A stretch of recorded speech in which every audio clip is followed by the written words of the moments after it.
আচ্ছা, আজকে আমরা যে চ্যাপ্টারটা পড়ব সেটা হচ্ছে লিমিট বা সীমা।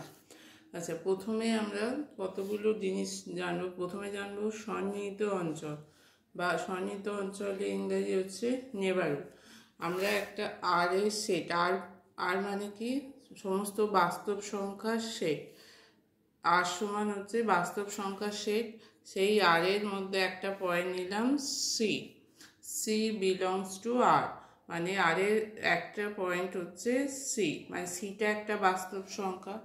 এবার যদি একটা উপসেট এস সাবসেট অফ আর কে সি এর সন্নিহিত অঞ্চল কখন বলা হবে?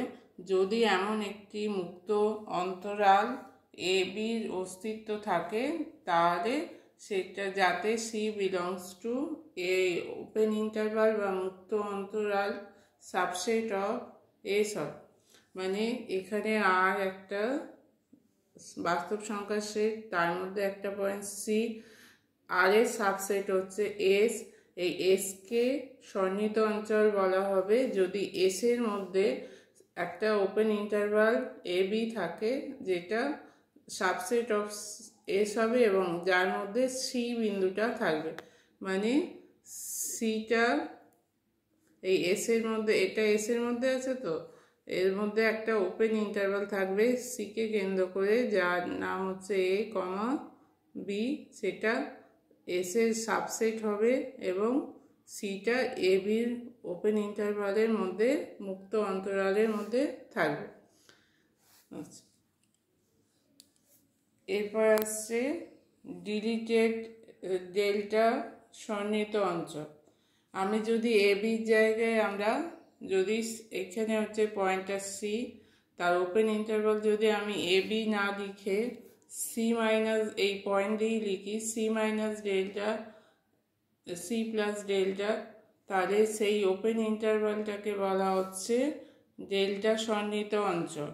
C minus delta C plus delta, এটা একটা সেট হবে যার মধ্যে কারা পয়েন্ট হবে, যার মধ্যে সি মাইনাস ডেল্টা থেকে বড়, সি প্লাস ডেল্টা থেকে ছোট, কিন্তু সমান নয়। সমান হয়ে গেলে কি হয়, তখন বদ্ধ অঞ্চল হয়ে যায়। তার মানে এর মধ্যে এই দুটো পয়েন্ট নেই, সি মাইনাস ডেল্টাও নেই, সি প্লাস ডেল্টাও নেই। এর মধ্যে কারা আছে? এর মধ্যে আছে সি মাইনাস ডেল্টা থেকে বড়, সি প্লাস ডেল্টা থেকে ছোট পয়েন্টগুলো এর মধ্যে আছে। আচ্ছা, যদি তাহলে সেই রকম এই রকম মুক্ত অঞ্চলকে বলা হচ্ছে সি এর ডেল্টা সন্নিহিত অঞ্চল। এবার যদি আমি এই অন্তরাল থেকে সি পয়েন্টটাকে আমি বাদ দিয়ে দিচ্ছি, সি পয়েন্টটা বাদ দিয়ে দিলে সেটা হয়ে যাবে এন ডেল্টা সি মাইনাস, বাদ দিয়ে সি এর সেটটা বাদ, সি পয়েন্টটা বাদ দিলে হচ্ছে ডিলিটেড সন্নিহিত অঞ্চল। তাহলে এই সেটটা কীরকম হবে?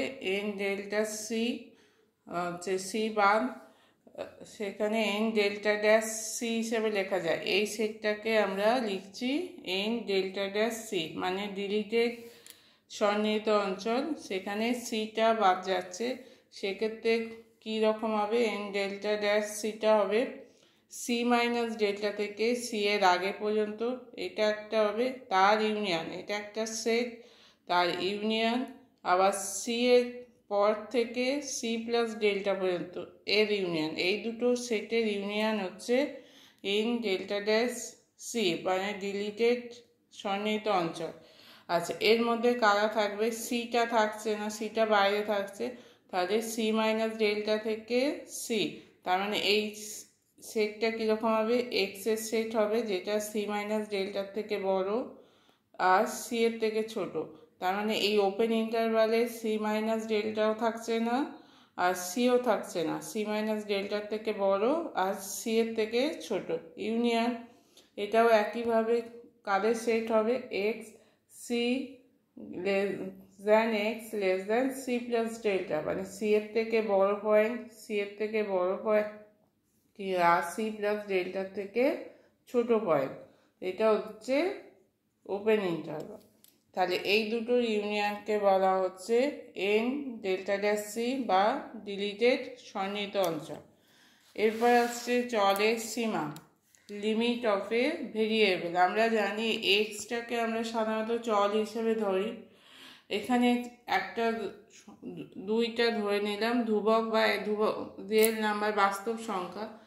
এক্স চলটাকে টেন্স টু 2 কখন বলা হবে? চলের সীমা বলতে বলা আছে এক্সটা 2 দিকে ক্রমশ অগ্রসর হচ্ছে, এক্স চলের সীমা 2 বলা হয় তখন। তাই লেখা হচ্ছে এক্স টেন্স টু 2 মানে এক্স চলের সীমা হচ্ছে 2। এটা কখন বলা হবে? যখন আমরা এক্সের এখানে আছে 2, আমি সংখ্যা রেখে এঁকেছি এখানে 2, তাহলে 2-এর আমি ডান দিক থেকে মানে 2-এর থেকে বড় সংখ্যাগুলো থেকে যদি 2-এর দিকে অগ্রসর হয়, তাহলে 2-এর ডান দিক থেকে যদি এক্সের মান 2-এর বেশি মান থেকে ক্রমশ 2-এর দিকে এগোচ্ছে, তাহলে সেই রকম ক্ষেত্রে লেখা হয় এক্স টেন্স টু 2 প্লাস, একে ডান পক্ষের সীমা বলা হয়। আবার যখন 2-এর কম থেকে মানে 2-এর বাম দিক থেকে এগোচ্ছে মানে 2-এর কম মানে 0 থেকে 2-এর দিকে এগোচ্ছে এক্স টেন্স টু, তখন লেখা হয় 2 মাইনাস। তাহলে এক্স টেন্স টু 2 মাইনাস মানে হচ্ছে এক্স চলরাশি যখন 2-এর কম মান থেকে ক্রমশ 2-এর দিকে এগোচ্ছে, মানে 2-এর সমান হচ্ছে না কিন্তু 2-এর কাছাকাছি যাচ্ছে, তখন সেক্ষেত্রে এক্স টেন্স টু 2 মাইনাসকে বলা হচ্ছে বামপক্ষের সীমা।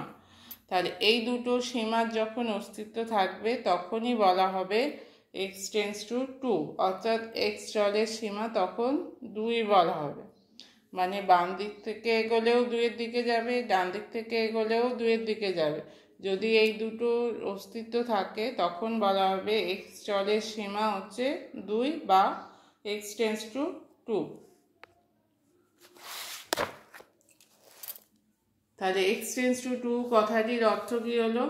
এক্সের মান 2-এর বাম দিক অথবা 2-এর ডান দিক থেকে ক্রমশ 2-এর দিকে অগ্রসর হচ্ছে, কিন্তু এক্সের মানটা 2-এর সমান নয়, 2-এর কাছাকাছি যাচ্ছে। তাহলে এটার মানে হচ্ছে এক্স টেন্স টু 2 এর মানে হচ্ছে তাই।